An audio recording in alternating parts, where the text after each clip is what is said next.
Easy latte chia pudding recipe. Hey there, foodies. Welcome back to our channel. Today, I've got a treat for you. An easy, delicious, and nutritious latte chia pudding recipe. It's perfect for breakfast or a midday snack, and it's so simple to make. To start off, we'll need some brewed coffee. Make sure it's cooled down to room temperature. I've got a cup right here. Next, we'll add a quarter cup of chia seeds to the coffee. Chia seeds are packed with fiber, protein, and omega-3 fatty acids, making this pudding not only tasty but also super healthy. You can use any type of milk you like, dairy or plant-based. I'm using almond milk today. To sweeten things up a bit, I'm adding a couple of tablespoons of maple syrup. Feel free to adjust the sweetness according to your taste. Give everything a good stir to make sure the chia seeds are evenly distributed.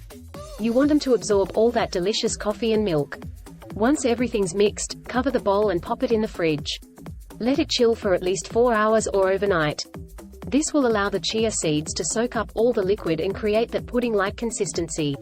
And voila!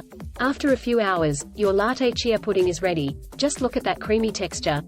Now, you can enjoy it as is, or get creative with your toppings. I love adding some sliced almonds and a sprinkle of cocoa powder for some extra flavor and crunch. Absolutely delicious. Creamy, slightly sweet, with a hint of coffee flavor. It's like dessert for breakfast.